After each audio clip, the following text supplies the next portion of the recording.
और अब का। दोनों प्रदर्शन के बीच 15 मिनट का मध्यांतर होगा। इसके अलावा प्रत्येक प्रदर्शन समाप्त होने के बाद आपको मौका दिया जाएगा नाटक के निर्देशक और कलाकारों से सवाल पूछने का। शो के दौरान किसी भी तरह की वीडियो या फोटोग्राफी की अनुमति नहीं। इससे पहले कि हम प्रदर्शन शुरू करें, हम आपसे अनुरोध करते हैं कि अपने सेल फोन बंद करें। और अब नाट्य भारती प्रस्तुत करती है संध्या गोखले द्वारा निर्देशित नाटक खिड़की।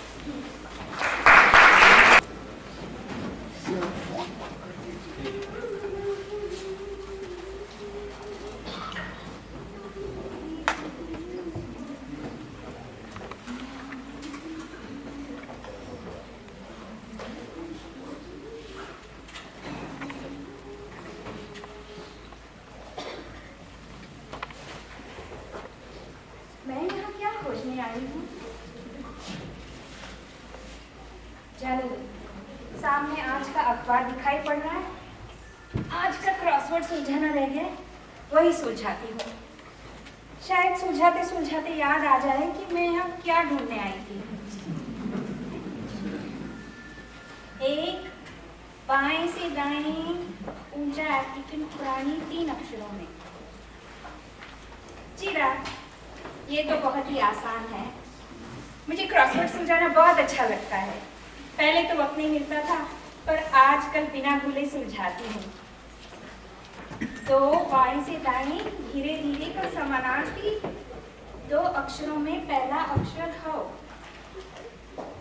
धीरे धीरे का समानार्थी, सच पूछो तो धीरे धीरे का समानार्थी होना चाहिए मेरे पतिदेव गोविंद जी।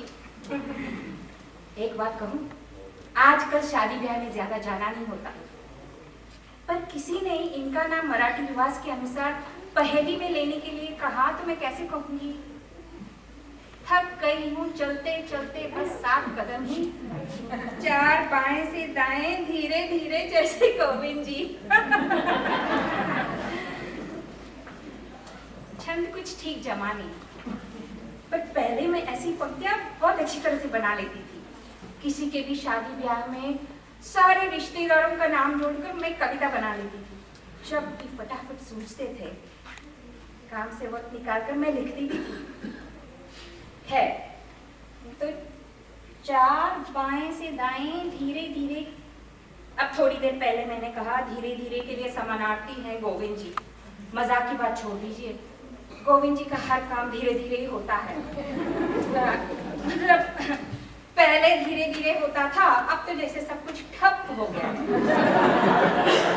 गोविंद जी कुछ साल पहले रिटायर हुए हैं। कितने साल जाने दो। तो जिस दिन रिटायर होकर घर लौटे और जो टीवी के सामने सोफे पर बैठ गए तो उठे ही नहीं। टीवी की सारी धारावाहिक रात भर देखते हैं, दोबारा वही दिन में भी देखते हैं। बीच में वो गाने और डांस की कॉम्पिटिशन देखते हैं। अब भगवान ही जाने क्या क्या देखते हैं। अब मैंने भी उनके साथ बैठकर सारे धारावाहिक देखने का प्रयास किया, मुझसे नहीं झेला गया। इसलिए नहीं कि वे प्रोग्राम्स बुरे हैं, पर मेरी समझ में ही नहीं आते थे। सब में वही कलाकार, वही बातें, सिर्फ नामों का फर्क होता है जो मुझे याद नहीं रहता। अब फिर मेरे लिए सब कुछ बहुत कंफ्यूजिंग हो जाता है। खैर, फिर मैं मेरा वक्त कैसे बिताऊं?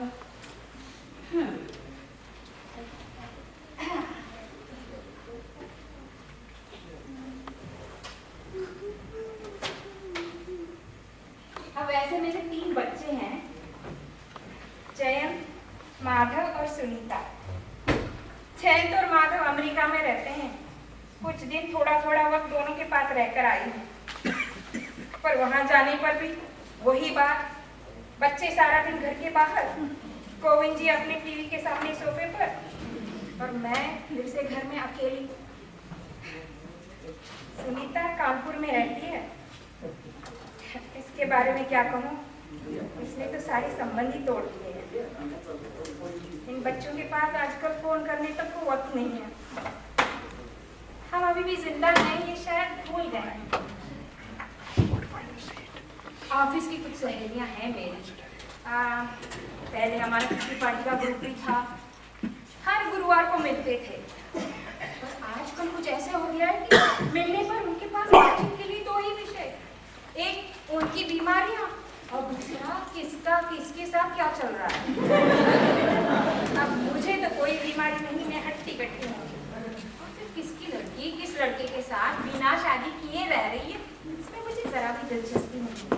मैंने उन औरतों के बीच जाना भी छोड़ दिया। मतलब वक्त निकाल वो रास्ता भी बंद। एहसान फरामोश बच्चे, होकर भी न होने के बराबर पति, अकेलापन, क्रॉसवर्ड, दिल भर आता है। वैसे कहने के लिए एक नाती है मेरा, सुनीता का बेटा प्रसाद। मुंबई में कुछ सीखने आया है, बीच बीच में घर पर आता है। अच्छा लगता है जब वो आता है तो बहुत बातें करता है, मजेदार बोलता रहता है। पर जब वो चला जाता है फिर वही सुना मन, वही सब कुछ धीरे धीरे होले होले। अरे सचमुच धीरे धीरे का समानार्थी होले।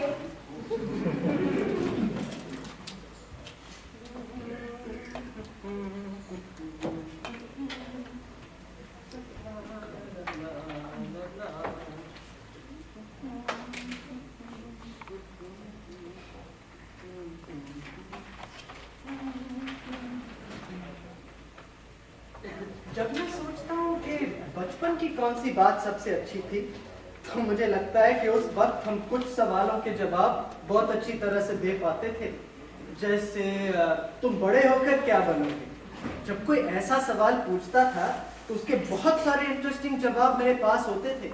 साइंटिस्ट, अंतरिक्ष यात्री, लेखक, इंजन ड्राइवर, अपने देश का प्रधानमंत्री ऐसा कुछ भी बता सकता था। पूछने वाला भी बच्चे की बातें सुनकर तारीफ करता और मुझे भी अपने आप को बुद्धिमान समझकर बड़ी खुशी होती। बायोलॉजी लेकर बीएससी किया, फिर समझ में आया इसका कोई फायदा नहीं। फिर सॉफ्टवेयर के अलावा कोई दूसरा रास्ता नहीं है, इस ख्याल से जावा का कोर्स शुरू किया, मगर मुझसे ना हो पाएगा ये जानकर छोड़ दिया। उसके बाद 1 साल साउंड रिकॉर्डिस्ट का डिप्लोमा किया, पर जैसे ही सर्टिफिकेट हाथ में आया तो समझ में आया ये काम मुझे पसंद ही नहीं।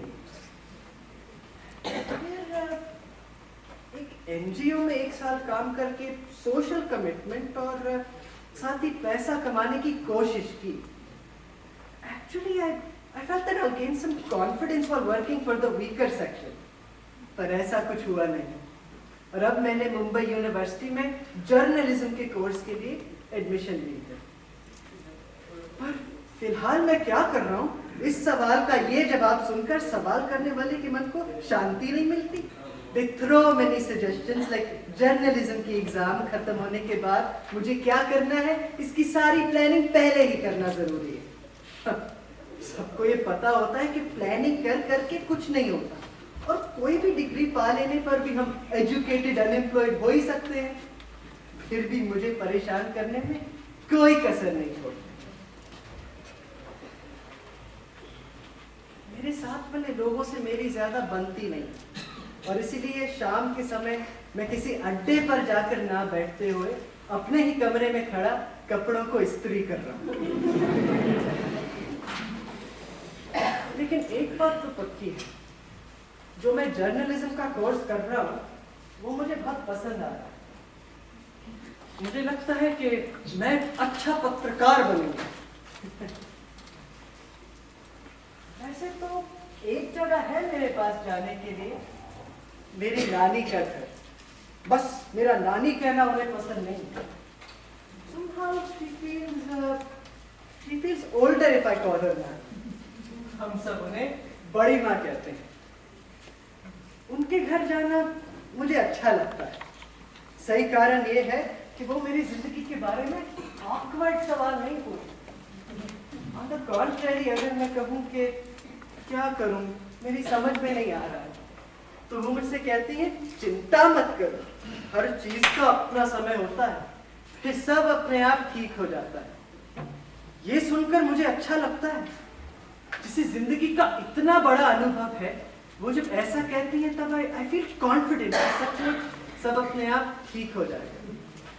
मुझे बचपन से कमला नानी, सॉरी बड़ी माँ अच्छी लगती है। वो बाकी बूढ़ी औरतों जैसी नहीं है, हमेशा खुश रहती है। And I feel great that she doesn't get bored of life.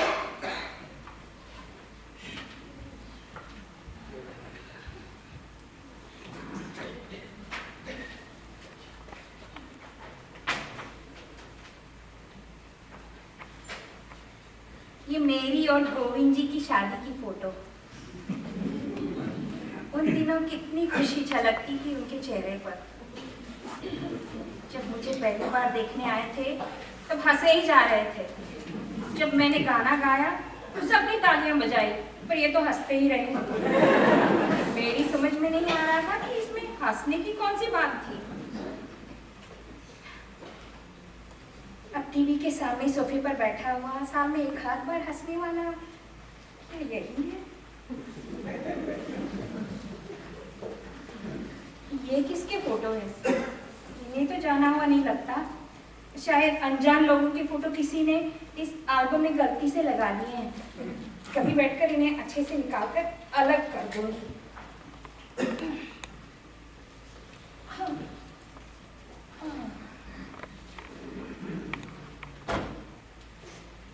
प्रसाद बहुत दिनों से आया नहीं। घर का फोन भी बंद पड़ा है। उसकी कंप्लेंट करनी है। ये तो सोफे से उठने से रहे। कंप्लेंट कहाँ करते हैं, कैसे करते हैं, ये तो मुझे पता नहीं।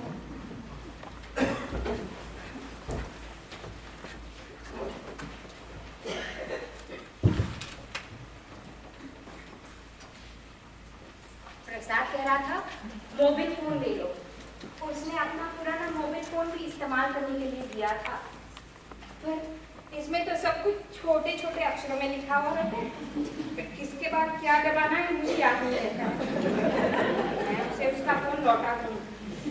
मुझे नहीं लगता कि आजकल की नई मशीन मैं सीख पाऊंगी। मुझे बहुत डर लगता है।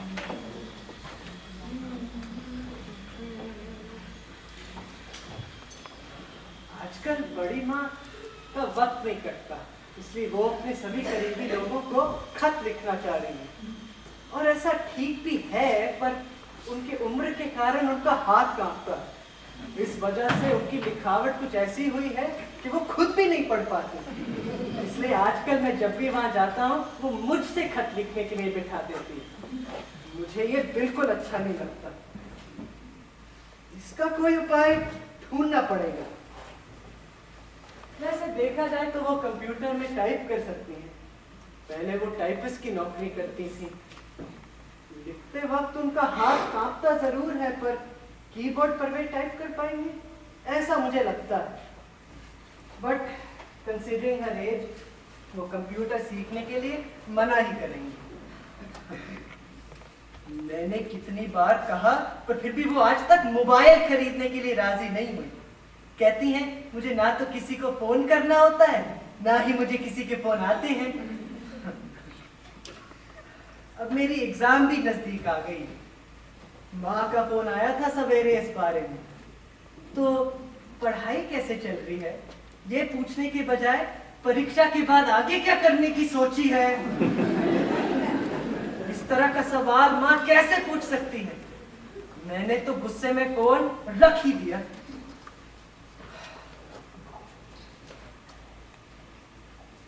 आज पहली बार मुझे कैंटीन में कुछ ठीक ठाक लड़कियां नजर आई। उनमें से एक की तरफ मैं देखकर मुस्कुराया। वो भी मुस्कुराई, मतलब शायद मुझे ही देखकर मुस्कुराई। उसका नाम है पायल। मेरे साथ एक और प्रॉब्लम है, मतलब मेरे साथ के लड़के कैसे फटाफट लड़कियों को पटा लेते हैं। मैं 25 साल का हो चुका हूँ, मगर मुझे अब तक ये सब नहीं आया। क्या हो जाता है पता नहीं। किसी लड़की से थोड़ी जान पहचान बढ़ जाए तो डर लगने लगता है कि अब कहीं वो पूछना लेके आगे क्या करने का है।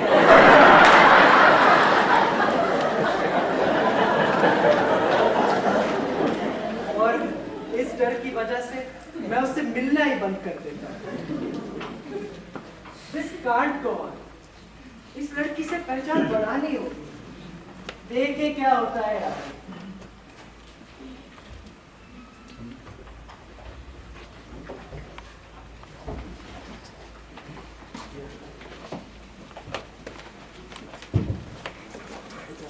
ये कंप्यूटर मुझे मेरी नाती प्रसाद ने दिया है।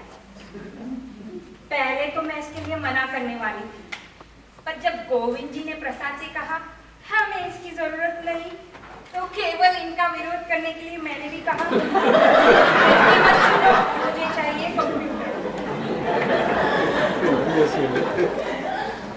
ऐसा कह तो दिया, मुझे नहीं लग रहा था कि मैं इसका इस्तेमाल कर पाऊंगी, पर अब इसका इस्तेमाल करना आ गया है। मैं हमारी ऑफिस में सबसे फास्ट टाइपिंग करने वाली टाइपिस्ट थी। 80 वर्ड्स पर मिनट की स्पीड थी मेरी। हाँ, तो मैं कह रही थी, मैं इस कंप्यूटर पर टाइप करने लगी, सब कुछ चिट्ठी लिखती हूँ और फिर हर महीने घर में लाए जाने वाले सामान की सूची बनाती हूँ। इस तरह मेरा सब कुछ बहुत अच्छा चल रहा है। ये सब गोविंद जी से नहीं देखा जाता, तो ऐसे रगड़ लगाते रहते हैं, हमें इसकी जरूरत नहीं थी। इन्हें तो आजकल चश्मा लगाने की भी जरूरत महसूस नहीं होती, कहते हैं मुझे सब अच्छा दिखता है। सच कहूं, इन्हें बिल्कुल दिखाई नहीं देता। सुनना ही नहीं चाहिए तो क्या करें। अब प्रसाद ने मुझे सब ठीक तरह से लिख के दिया है। हाँ, मतलब ये कंप्यूटर शुरू करने के बाद किस क्रम से क्या करना चाहिए, कॉपी से पढ़ पढ़कर मैं ठीक तरह से कर लेती हूँ। सिर्फ एक बात है, खोली हुई खिड़कियां याद रख के बंद करनी पड़ती हैं, वो मुझे याद है। परसों प्रसाद कह रहा था मैं तुम्हें तुम्हारा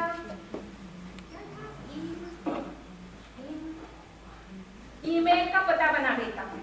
हाँ, एक बार बना दिया तो कहता था मैं यहाँ जो भी टाइप करूंगी इस कंप्यूटर में, वो जिससे भेजना है उसके कंप्यूटर में अपने आप चला जाता है। मैं जानती थी वो मेरा मजाक कर रहा था। मैंने कहा अरे तो अच्छा ही हुआ, पोस्टमैन को दिवाली का इनाम देने की जरूरत ही नहीं।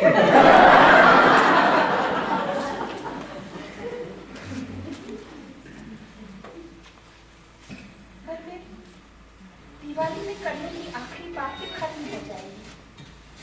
मिट्टी के दिए, रोशनी की झालरें लगाने का उत्साह तो कब तक खत्म होता है। दिवाली के वक्त बनने वाले पकवान हम लोगों से हजम नहीं होते। बचपन में चक्री जलाते वक्त हाथ जल गया तो पटाखे नहीं जलाए। ये सब दिवाली की बख्शिश मांगने वाला जब दरवाजे पर आता है तब पता चलता है कि दिवाली खत्म हो गई। अरे ये क्या हो गया है, ये तो कुछ लिखा हुआ आ गया है। हमेशा की तरह मैंने ही गड़बड़ कर दी होगी। खिड़कियां बंद क्यों नहीं होती? बंद हो।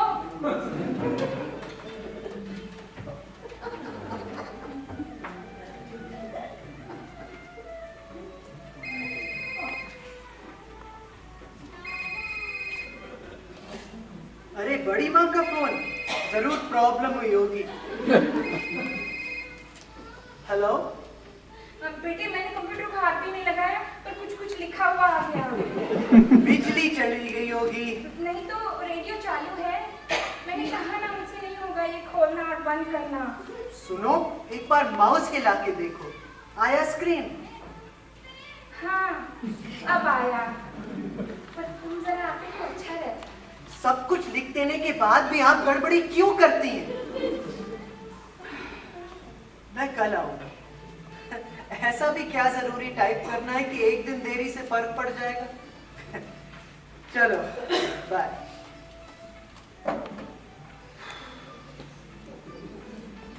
आई एम वेरी सरप्राइज कि बड़ी माँ कंप्यूटर लेने और सीखने के लिए तैयार हो गई और वो सब ठीक से कर भी पा रही है। मैंने उनका फोन भी ठीक करवा दिया है, तो वो करीब रोज मुझे फोन करती हैं। What's wrong with this? How do I get that?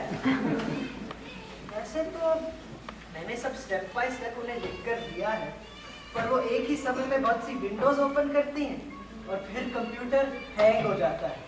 सिर्फ फोन पर बताने से काम नहीं चलता, मुझे वहां जाना ही पड़ता है।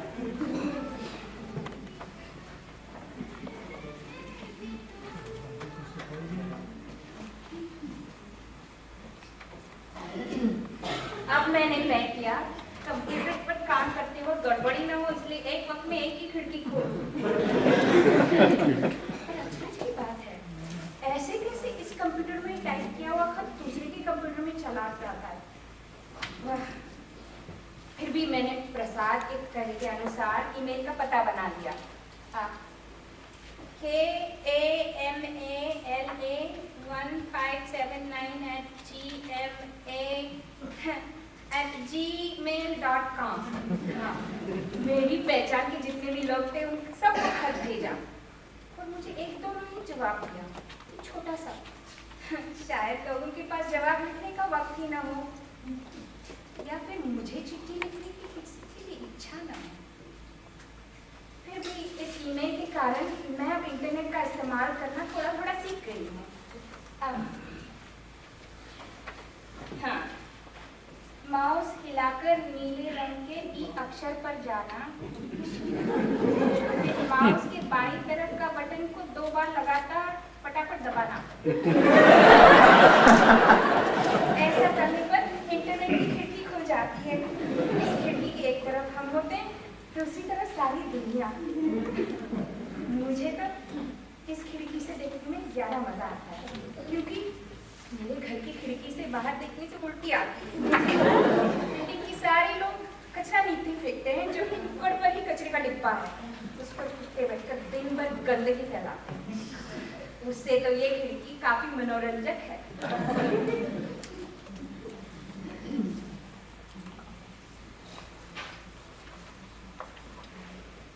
इस बीच फाइनली मुझे उस पायल के साथ, जिसे अफेयर जैसा कुछ कहते हैं, ऐसा कुछ करना आ गया।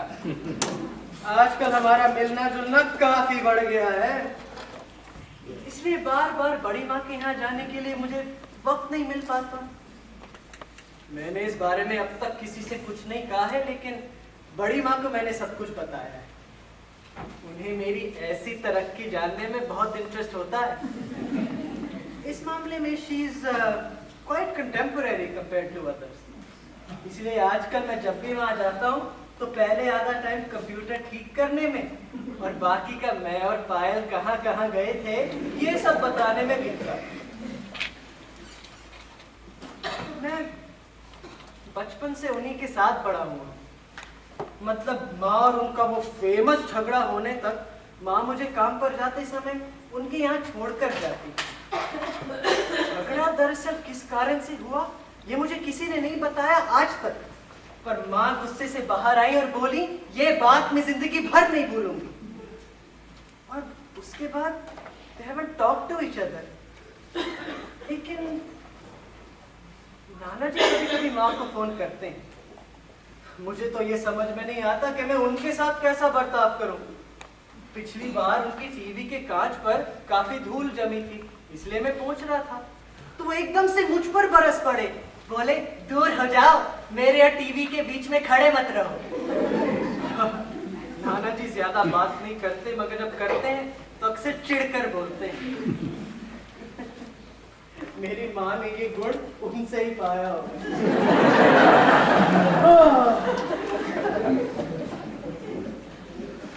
पशुपतिनाथ.com। इस सर्च लिखी हुई जगह पर मन चाहे शब्द डालने पर दुनिया की सारी बातों के बारे में पता चल जाता है। अब पिछले महीने मैंने भारत की सारी दर्शनीय स्थलों का सफर घर बैठे बैठे ही कर लिया, और कुछ वक्त पहले मैंने एक साइट ढूंढ निकाली। उस पर जाकर हम खेती कर सकते हैं, पशुपालन कर सकते हैं, घर खरीद सकते हैं, सब कुछ वो एक पैसा खर्च किए बगैर। मूड का होता है, पर हम सच समझ कर खेले तो बड़ा मजा आता है, बचपन के खेलों की तरह।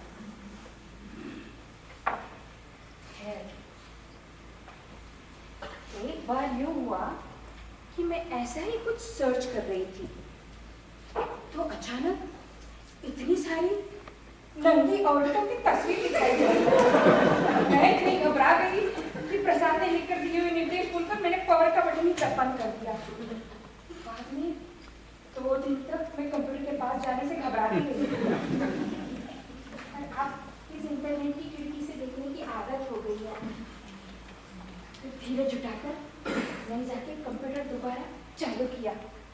तब वो औरतें जा चुकी थी और मेरी जान में जान आई। कहने का मतलब अगर ये बाहर पता चलता कि ऐसी औरतों के साथ मेरा उठना बैठना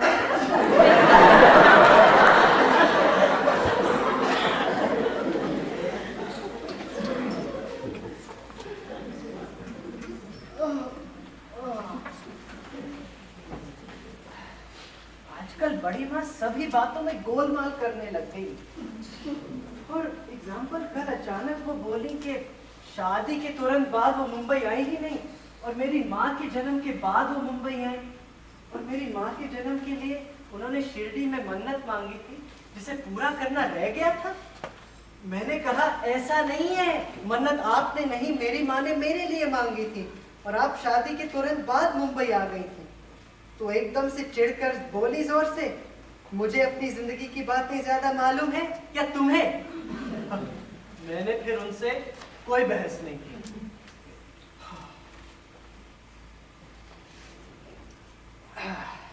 इस बीच मेरी एग्जाम खत्म हो गई।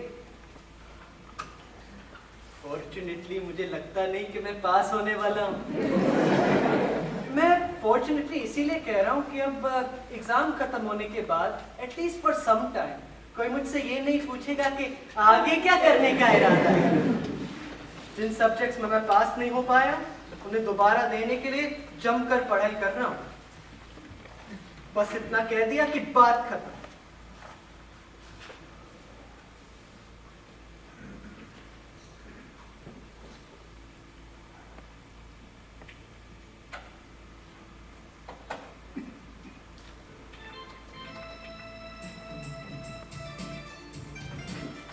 सच कहूं, पायल के साथ डेट पर जाना कैंसिल करना पड़ा तो इस बात का मुझे अफसोस नहीं है। आजकल उसे मिलने का मन ही नहीं करता। मैं फेल हो गया इस बारे में उसने मुझसे कुछ नहीं कहा है, but I feel worried that she may ask me about it any time. और फिर मैं हमारी डेट जल्दी खत्म हो जाए इसी का इंतजार करता हूँ।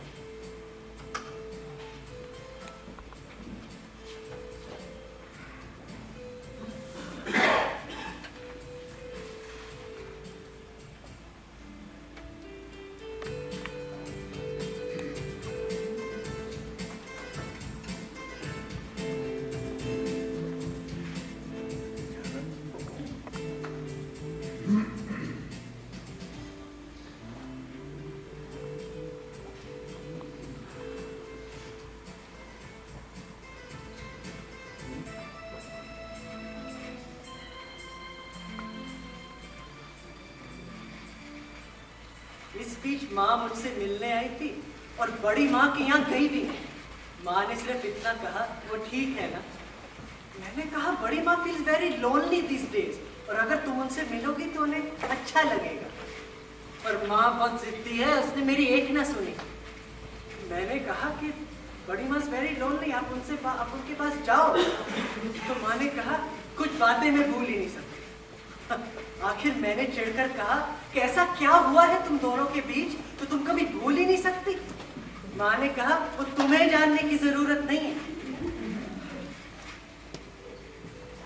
I don't know how, but Nana ji knew about mom's visit to Mumbai. उन्हें बाहर जाकर मिली, फिर होटल में खाने पर लेकर गई। मैं भी था उनके साथ। उनके बीच कोई बातचीत नहीं हो रही। सामने टीवी पर बेसबॉल की मैच चल रही थी। नाना जी को मैच का कुछ समझ में नहीं आ रहा था, पर फिर भी नाना जी वही मैच देखते रहे। अचानक माँ ने मेरी तरफ मुड़कर कहा, इस बार अगर तुम पास नहीं हुए तो मैं मौज मस्ती के लिए तुम्हें पैसे भेजने वाली नहीं हूँ। फिर मुझे भी गुस्सा आ गया। मैंने कहा कि अगर मेरी इतनी ही चिंता होती तो आप लोग डाइवोर्स लेते ही नहीं। इसके आगे वो कभी कुछ बोल ही नहीं पाती और मैं जीत जाता। उसके बाद सारा समय नाना जी टीवी देखते रहे, माँ नीचे देखकर खाना खा रही थी और मैं शीशे के बाहर रास्ते से गुजरने वाले लोगों को देख रहा था।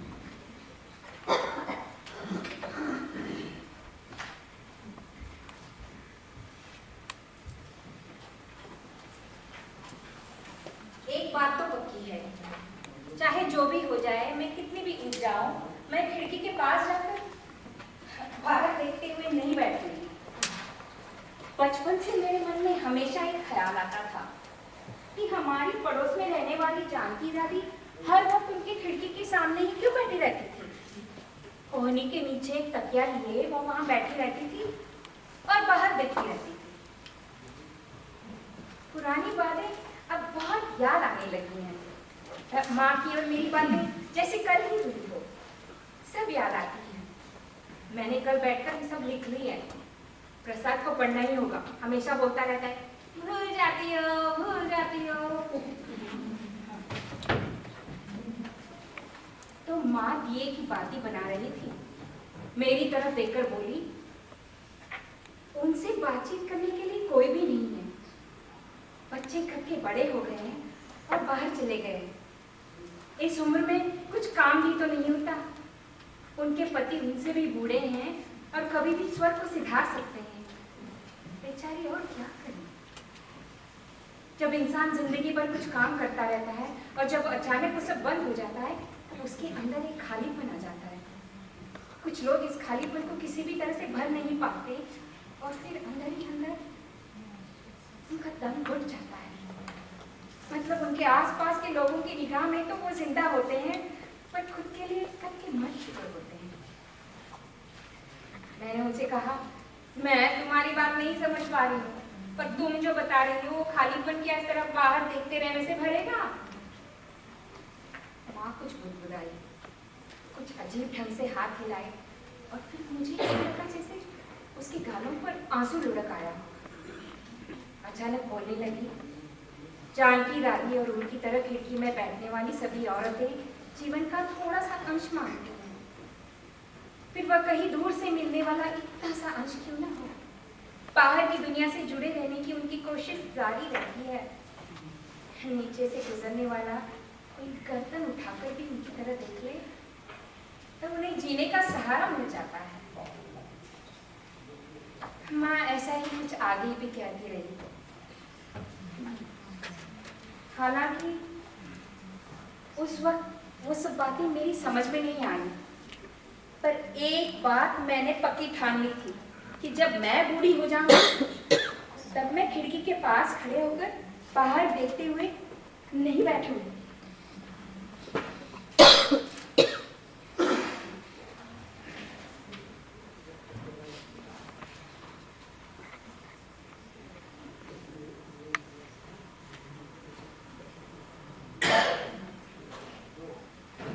मन ये बता दे तू किस ओर चला है तू।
ब्लॉग के इतने जवाब आए कि बस पूछिए मत।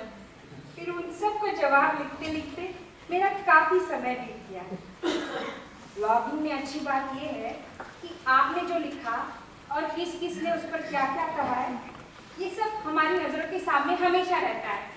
इसलिए हम कुछ भूल भी जाए तो कुछ नहीं बिगड़ता।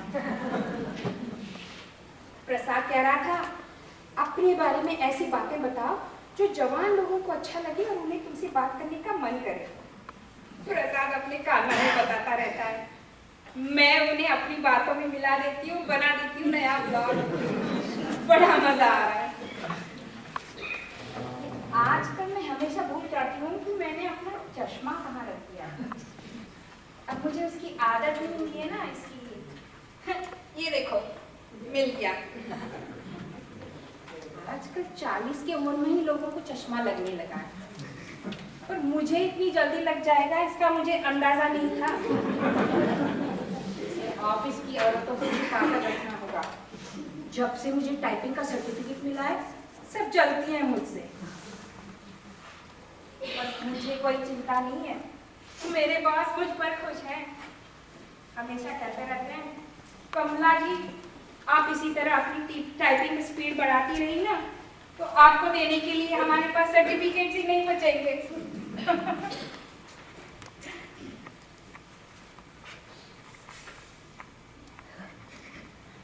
प्रसाद बहुत दिनों से घर नहीं आया। अब मुझे कंप्यूटर आने लगा, मैं भी उसे नहीं बुलाती। ब्लॉगिंग करने में बड़ा मजा आता है। क्रॉसवर्ड से तो ब्लॉगिंग अच्छा लगता है। ये गोविंद जी कुछ ज्यादा ही टीवी देखने लगे हैं आजकल। रात रात भर टीवी देखते बैठते हैं, भगवान ही जाने कब सोते हैं। इतना टीवी देखने से उनके दिमाग पर असर होने लगा है। कल मैं घूमने गई थी, घर लौट कर आई तो दरवाजा खोलकर पूछने लगे, किससे मिलना है? हम दोनों के अलावा कोई रहता भी है? मैं हटाकर अंदर जाने लगी तो कहने लगे, ओ मैडम कहाँ जा रही हो? मैं आपको नहीं पहचानता। मैं फिर से बाहर चली गई और उनका दिमाग ठंडा होने पर घर लौट आई। कहते हैं मुझे नहीं पहचानते, तो फिर क्या बच्चे बिना पहचान के ही पैदा हो गए?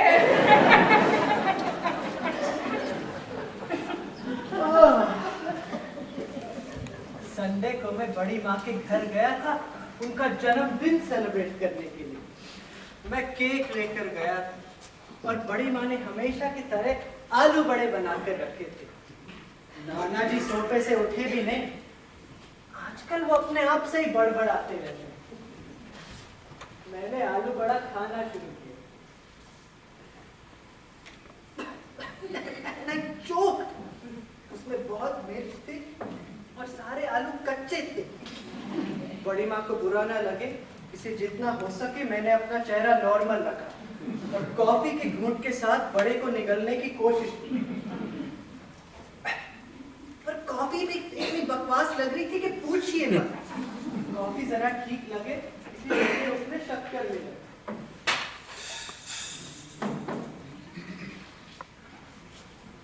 और एक बड़ा सा घूंट किया। Oh my God, it was so salty. मैंने शक्कर का डिब्बा खोलकर देखा तो समझ में आया इसमें शक्कर के बजाय नमक भरा है। क्यों, क्या हो गया? क्या हुआ? Don't you understand? इस डिब्बे में शक्कर के बजाय नमक भरा है। सॉरी, वो क्या है कि डिब्बे में डालते वक्त नमक और शक्कर के पैकेट बदल गए होंगे। ठीक है, जाने दो। ठंडा पानी देना जरा।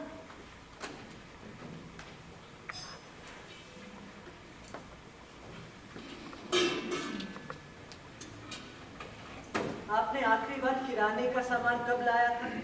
बहुत दिन हो गए। हमें आजकल खास सामान की जरूरत नहीं पड़ती।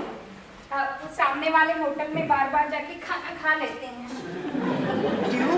आपको तो होटल का खाना अच्छा नहीं लगता था? जाने दो, उतना ही इनका बाहर की खुली हवा में टहलना हो जाता है। और रहा सवाल किराना सामान लाने का, मुझसे इतनी भारी थैलियां नहीं उठाई जाती। तो मैं ला दिया करूंगा ना। आजकल एक फोन कर देने पर भी सारा सामान घर पहुंच जाता है। sad.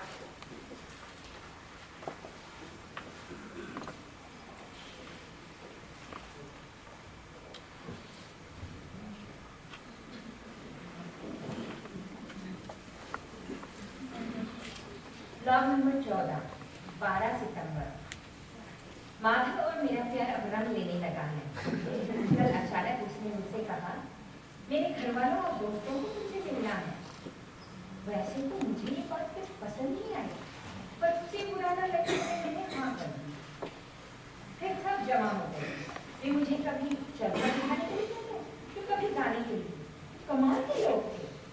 और माधव तो बस हंस ही जा रहा था। अचानक उसने मेरा हाथ पकड़ लिया और बोला, मेरे साथ गोवा चलोगी? अब मैं एकदम से ऐसे कैसे चली जाऊँ उसके साथ? फिर घर लौटने के बाद मैंने सोचा इसमें क्या बुराई है, पर मैं अब तक कुछ तय नहीं कर पाई हूँ। तय हो जाने पर आपको बताऊंगी।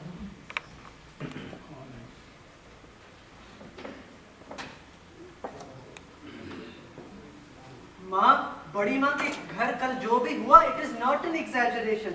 मैंने कहा कि उन दोनों को सहायता की जरूरत है और मैं 24 घंटे तो वहां नहीं रह सकता। अगर कोई उनके यहाँ रहने को मिल जाए तो देख लो, जो भी पैसा लगेगा वो मैं भेजूंगी। अमेरिका में तुम्हारे मामा लोगों को भी कांटेक्ट करती हूँ और उन्हें भी पैसे भेजने के लिए कहती हूँ।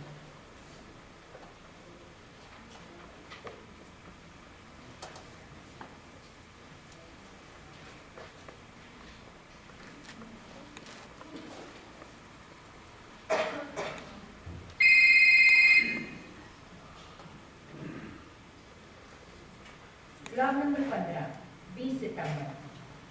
हेलो, मैं पायल। मैंने सिर्फ इतना ही बताने के लिए ये ब्लॉग लिखा है कि जैसे गोविंद जी ने कहा था, मैं उसके साथ मुंबई जाने के लिए तैयार हो गई हूँ। अब उसकी नौकरी वहाँ है तो मैं भी क्या कर सकती हूँ। वापिस आने पर बताऊंगी कि हमने वहाँ क्या क्या मजे किए। बाय।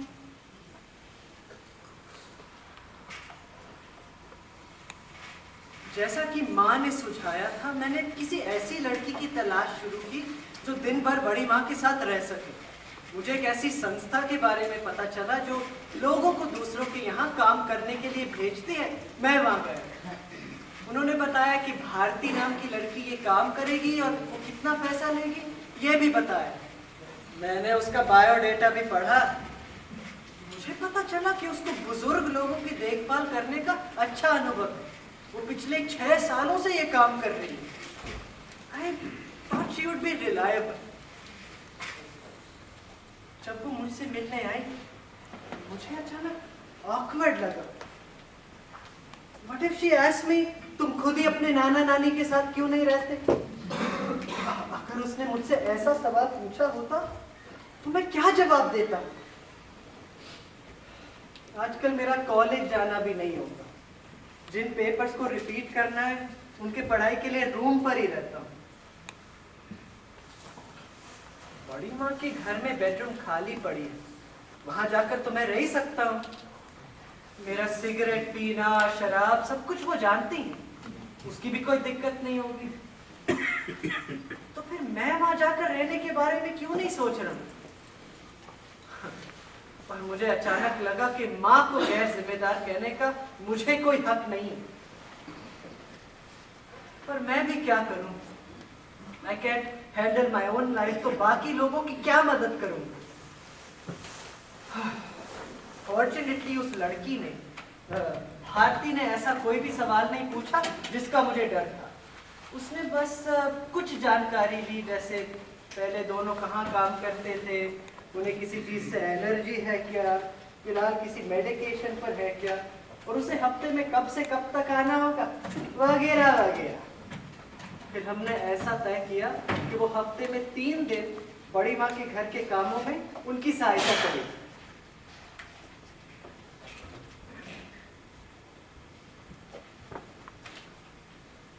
कल प्रसाद एक लड़की को लेकर यहाँ आया था। मुझे वो कुछ ज्यादा ही तेज लगी। इतनी अच्छी चाय बनाकर दी तो बस सिर्फ 2 घूंट पीकर बाकी की चाय छोड़ दी और यूं ही मुझसे निजी सवाल करने लगी। अब मैं भी उसे बताऊं कि मैं रोज नहाती हूँ या नहीं, टॉयलेट में अकेली जा सकती हूँ या नहीं। प्रसाद कह रहा था अब ये लड़की मुझसे रोज मिलने आएगी और घर के कामों में मेरी मदद करेगी, पर मुझे नहीं चाहिए किसी की मदद। पिछले 20 साल से मैं अकेली रह रही हूँ और अब भी खुद के लिए मैगी नूडल खुद बना सकती हूँ।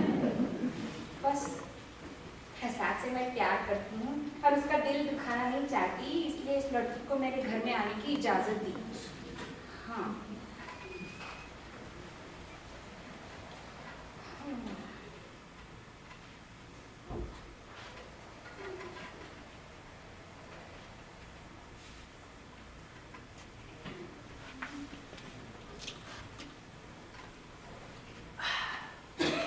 दो महीनों से भारती बड़ी माँ के घर जा रही है। शुरुआत में उसका आना बड़ी माँ को बिल्कुल पसंद नहीं था, but gradually she got used to Bharti. मैं जानता था ऐसा ही होगा क्योंकि बड़ी माँ के मन में बहुत ममता है। सुना है भारती और नाना जी की भी अच्छी जमती है। आजकल वो उसके साथ गप्पे भी लड़ाते हैं। चलो, कुल मिलाकर सब ठीक चल रहा है। मैंने भी अपनी जिंदगी के बारे में गंभीरता से सोचने का तय किया है। मैं पायल के साथ शादी करूं, ऐसे ख्याल भी कभी कभी मेरे मन में आते हैं। उसके लिए पहले सेटल होना जरूरी है, और सेटल होने के लिए ये एग्जाम पास करना।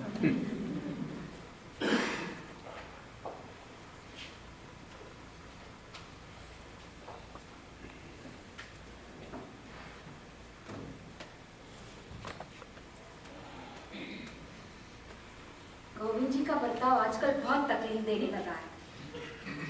बार बार मेरी तरफ अजीब नजरों से देखते हैं, एकदम चिढ़ जाते हैं। कभी मुझे पहचानते हैं और कभी नहीं पहचानते। ये सब ऐसा ही होता रहा तो बहुत मुश्किल होगी। आजकल मुझे घर में अकेले रहने में डर लगता है।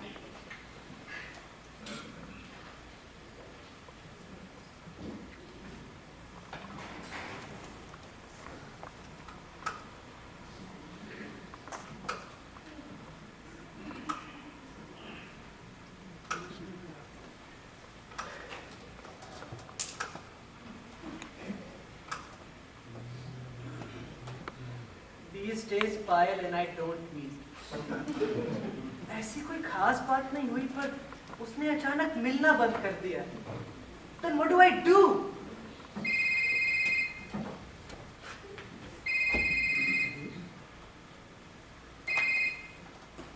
Hi mom। हाँ, कल रात को बड़ी माँ का फोन आया था और उनकी आवाज में बहुत घबराहट थी।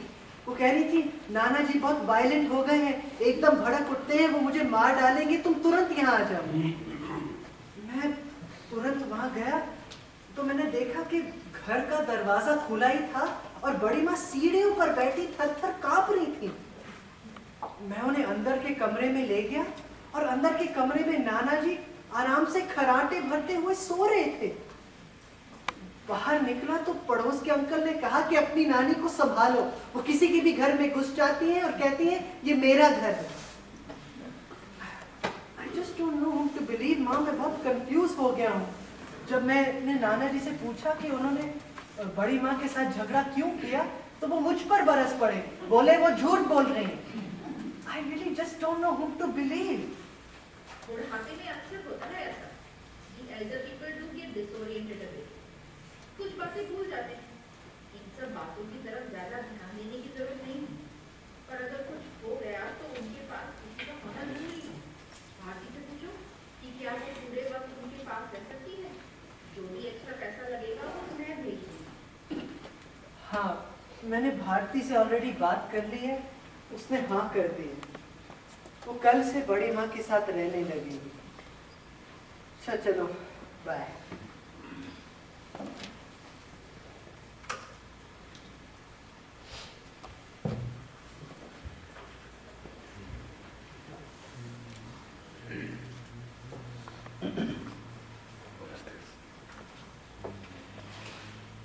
कल रात मैं बिल्कुल सो नहीं पाई।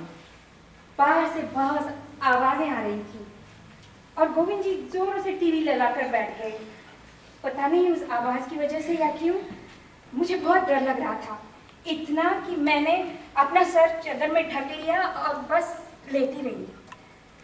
सुबह को जब मेरी नींद खुली तो इतने सारे लोग मेरे बिस्तर के करीब क्यों हैं? ये सब क्या हो रहा है? मेरी समझ में कुछ नहीं आ रहा है। ये क्या हो रहा है मेरे घर में?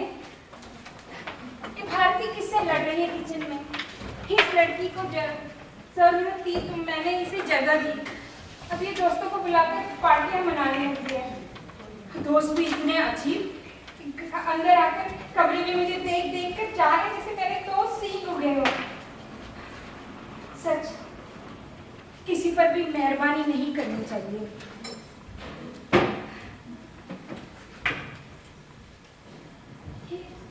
अचानक सब लोग नीचे चले गए।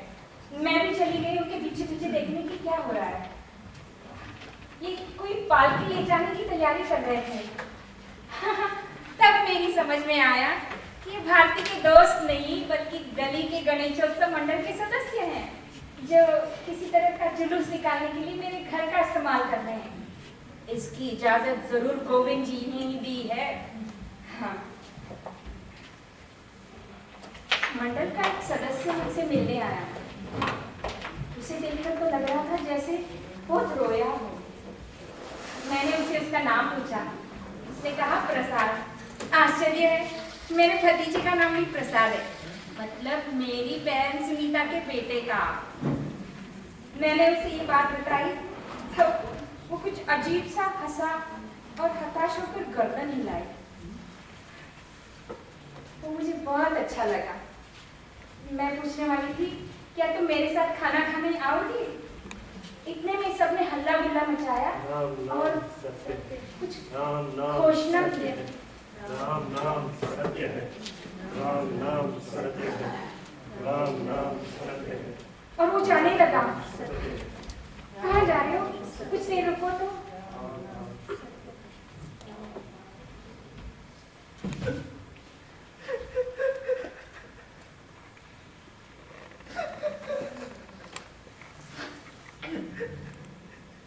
नाना जी गुजर गए।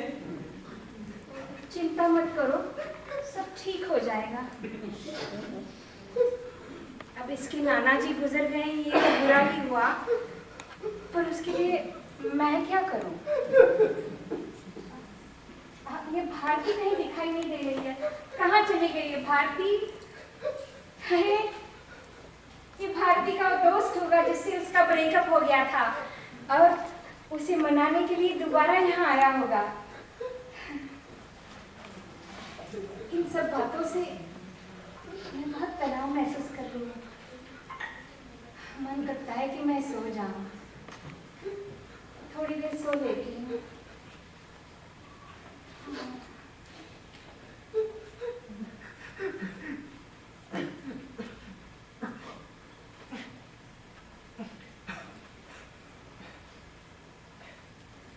कल रात नाना जी गुजर गए।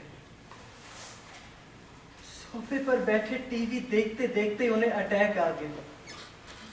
वो तो अच्छा था कि भारती घर पर थी, उसने फटाफट सभी को फोन कर दी। बड़ी माँ सारा समय उन्हीं के पास बैठी हुई थी और चुपचाप देख रही थी। जब नाना जी को अटैक आया तो उन्होंने भारती से कहा कि ये आदमी शोर मचाकर मुझे काम करने नहीं दे रहा है, मैं बॉस से इसकी शिकायत करूंगी। और उसके बाद अंदर कमरे में जाकर जो लेटी तो सवेरे तक उठी ही नहीं। सुबह नाना जी की अर्थी एम्बुलेंस में रखते वक्त वो नीचे आंगन में आई और हमारी तरफ अचरज से देखने लगी। उन्हें वन टू कंसोल तो मुझसे बोली कि सब ठीक हो जाएगा। क्या ठीक हो जाएगा? क्या नाना जी उठकर बैठने वाले हैं? क्या फिर से आलू बड़े बनाएंगे? क्या हंसी मजाक करने के लिए फिर मिलेंगे? क्या सब कुछ पहले जैसे हो जाएगा? Did it ever happen?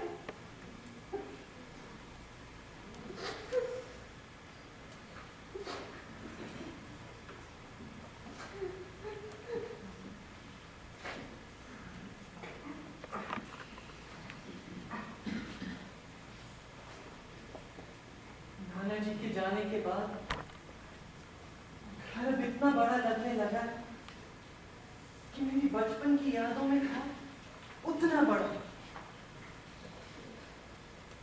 इस बीच मेरी एग्जाम नजदीक आ गई। अब मैं उसकी तैयारी कैसे करूं?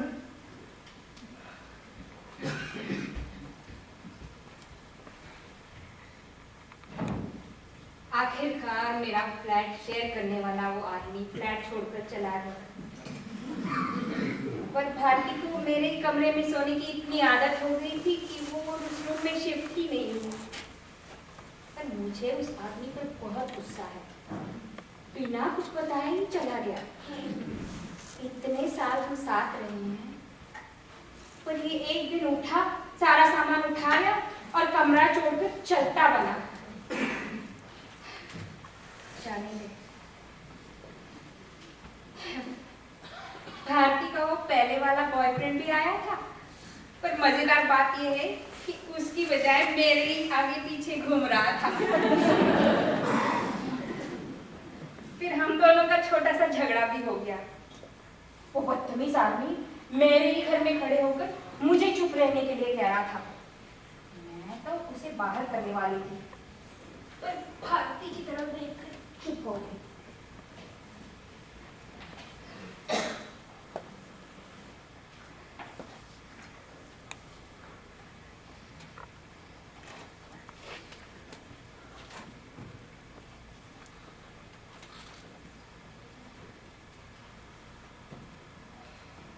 घर में नाना जी की तैयारी हुई।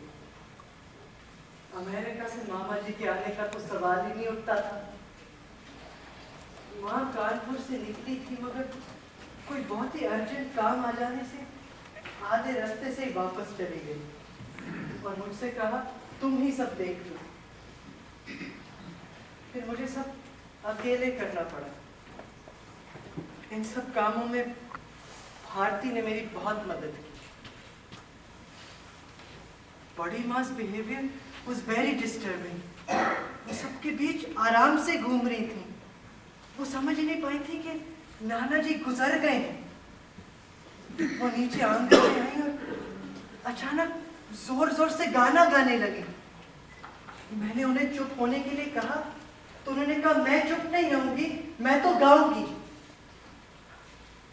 Ultimately I had to confine her to her bedroom। मुझे बहुत अजीब सा लगा कि मैंने उन्हें उनकी पति के क्रियाक्रम की विधि में शामिल नहीं होने दी। सबसे बुरी बात तो ये है कि वो मुझे भी नहीं पहचानती। वो मेरी तरफ देखती हैं, मुझसे बात भी करती हैं, मगर इस तरह जैसे कि मैं कोई पराया ही आदमी हूँ। बड़ी माँ मुझसे बात कीजिए, चाहे तो पूछिए कि मैंने आगे क्या सोचा है, या फिर कंप्यूटर वाली प्रॉब्लम्स पूछिए, या फिर मुझसे कहिए कि सब ठीक हो जाएगा।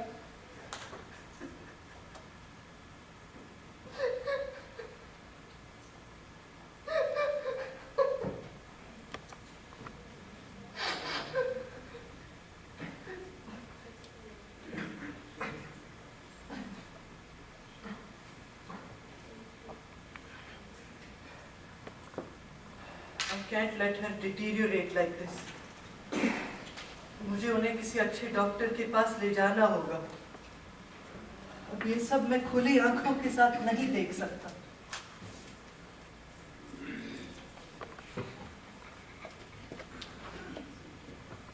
कल मैं अस्पताल गई थी सुनीता के बच्चे को मिलने के लिए। कुंडली में पा अक्षर निकला है, हम प्रसाद नाम रखेंगे ऐसा बोली। पर डॉक्टर ने मुझे बच्चे से मिलने ही नहीं दिया। बिना मुझे सवाल पूछते रहा, पर फिर कुछ चित्र दिखाए और कहने लगे इसे क्या कहते हैं। फिर कुछ गणित के अजीब से सवाल किए हल करने को। मैं इन सब बातों से बहुत उकता गई हूँ।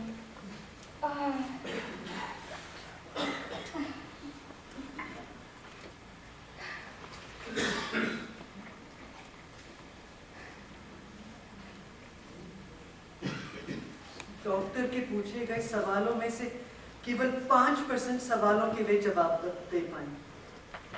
Doctor asked me to get any senior family member.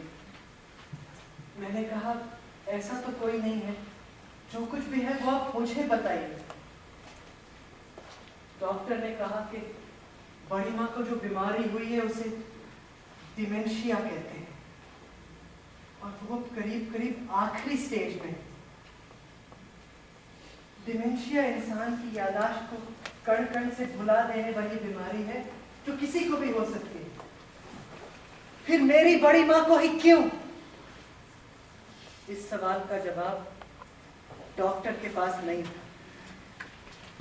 पहले इंसान को शब्द याद नहीं आते, फिर रोजमर्रा की बातों में गफलत होने लगती, फिर अपनी उम्र और वक्त के मामले में गड़बड़ी शुरू होती है, फिर रिश्ते नातों का कंफ्यूजन होता है, समाज में लोगों से मिलना जुलना बंद होता है, उसके बाद धीरे धीरे वर्तमान की बातें भी समझ में नहीं आती, फिर अतीत की बची कुछ यादें बार बार उभर आती हैं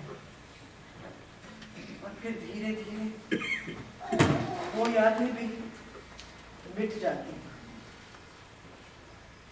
I did see all of these symptoms in the last couple of years. अगर मैं उसी वक्त उन्हें किसी अच्छे डॉक्टर के पास ले गया होता तो कुछ फायदा होता। माँ तो अभी भी कहती है कि बुढ़ापे में अक्सर ऐसा होता है। डॉक्टर ने कहा कि ये गलत है। सच तो ये है, हम सब ने बड़ी माँ की तरफ ध्यान ही नहीं दिया। उनकी ढलती याददाश्त से खुद को बचाने के संघर्ष में हमने उन्हें अकेला छोड़ दिया। डॉक्टर ने कहा कि उन्हें हॉस्पिटल में एडमिट करना पड़ेगा, उन्हें अंडर ऑब्जर्वेशन रखना बेहतर होगा। अस्पताल जाते वक्त बड़ी माँ को समझ में नहीं आ रहा था कि हम कहाँ और क्यों जा रहे हैं। वो सिर्फ एक सवाल बार बार पूछ रही थी कि वो साथ क्यों नहीं आए। How do I make her understand that Rana ji गुजर गए हैं?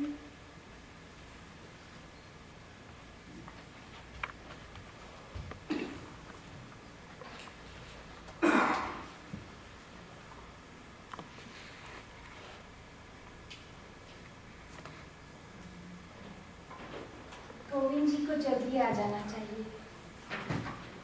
कहाँ है गोविंद जी? रात इतनी ढल चुकी है कि भी कोई उम्र है इतनी देर तक बाहर रहने की।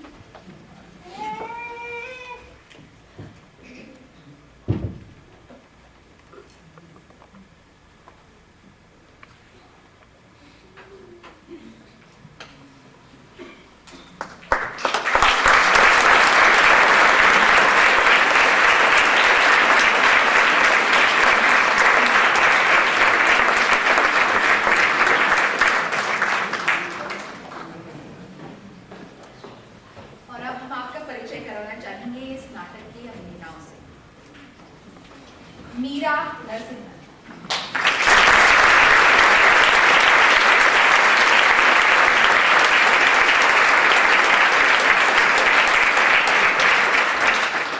Vikram Mathur.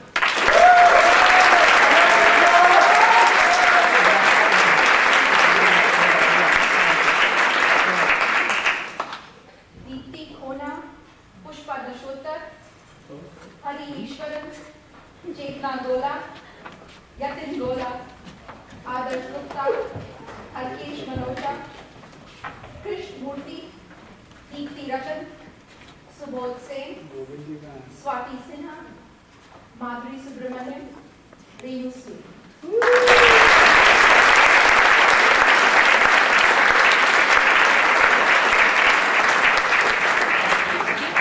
Executive producer Pushpa Dashottar.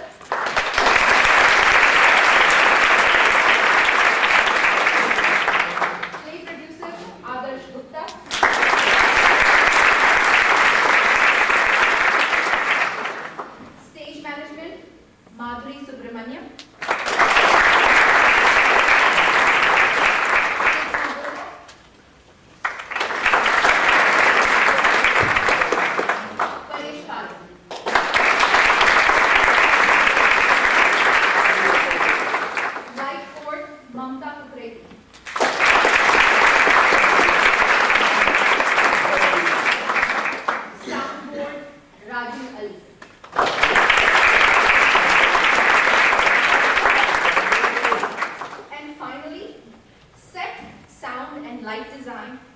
director of this play, Sandhya Gokhale.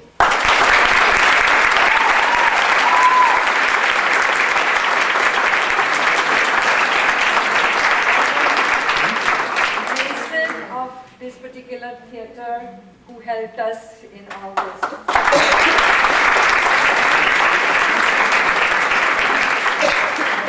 And now we'd like to open the floor for any questions from the audience that you may have for the director or any of the cast members.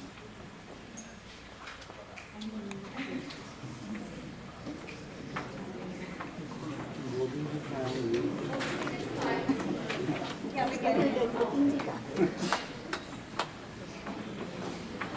Who's the writer of the piece?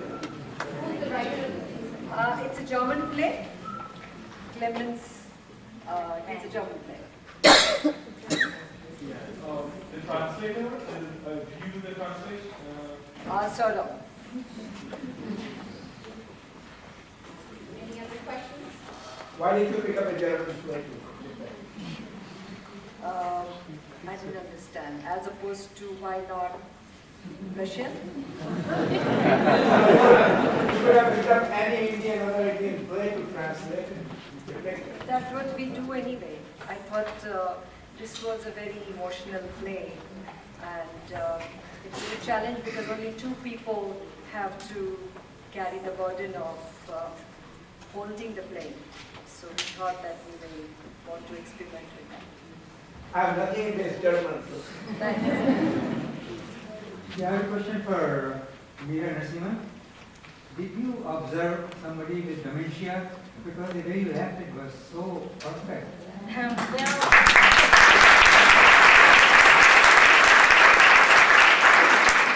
have been observing lately, but as a child, I remember looking at neighbors, in-laws, and stuff, and behaving like that. And it always, this is the thing that brought it to me that, okay, this is the answer for that. When we were kids, we didn't know much about this topic. And Alzheimer's as it is today, opposed to back then. But I do vividly remember a couple of neighbors, like grandmothers, sitting at windows, and literally they were lost. Their eyes were lost to the world, and I always wondered, and so I have seen it, to answer your question in short. Yes, I have seen these people, and I am beginning to, just in the beginning stages of experiencing it myself, but not at this level with my dad. My dad is just starting to get into that mode. He's in his 90s. And it's amazing how your short-term memory just goes like that. So yes, it's a personal experience for the most part, but the rest is... I'm so glad that you have picked this social issue and showing the intergenerational thing. I'm most impressed with the grandson.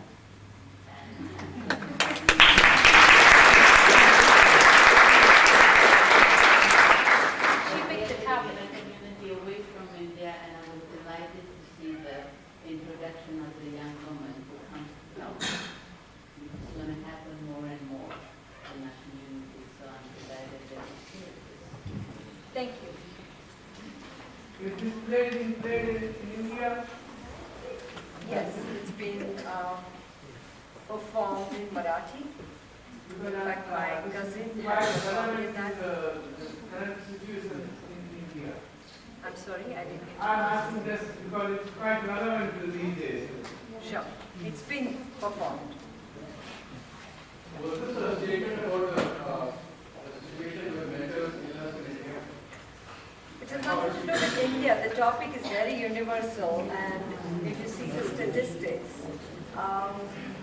irrespective of the caste, creed, nationality, gender, this illness is really gradually engulfing all of us. And those days, at least, it used to be 70 and above, but just 5 years ago, they said that it would be 60 and above. And now just recently in Paris Convention, now they have stated that 50 plus people are vulnerable. I think there's a lady here who had a question. Go ahead. क्या super के लिए problem होने लगी I just wanted to know if there was a particular message that you personally tried to convey through this play. There were a lot of things that came out.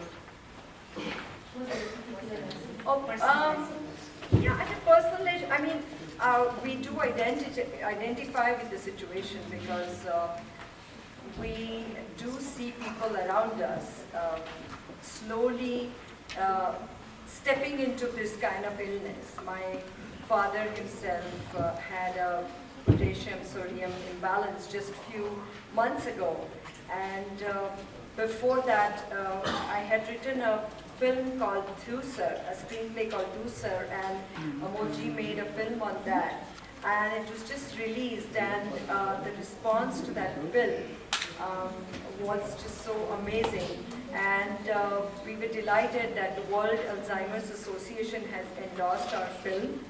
So I thought that these kinds of pursuits will bring some awareness among people, and it's a way of social literacy, I think.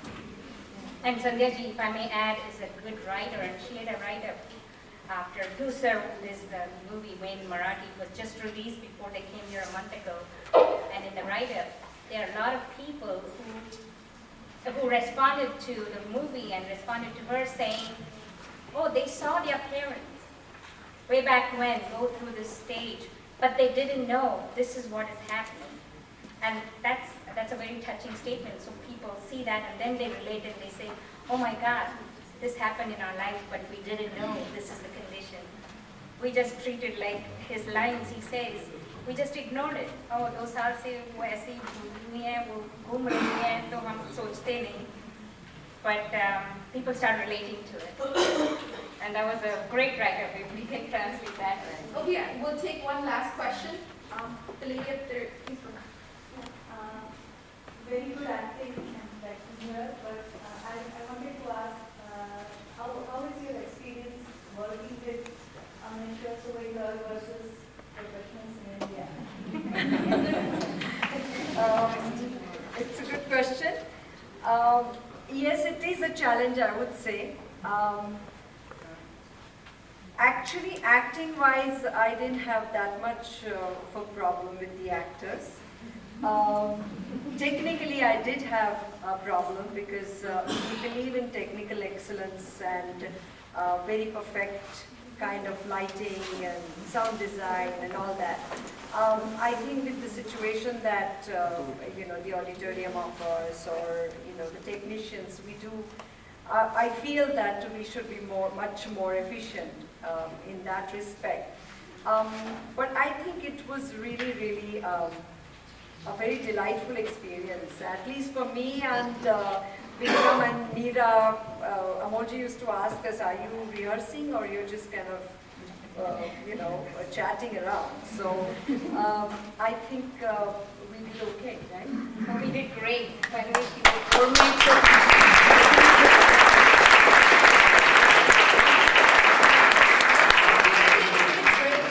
So if you'd like to get something to eat, there is food available in the lobby, and we'll start our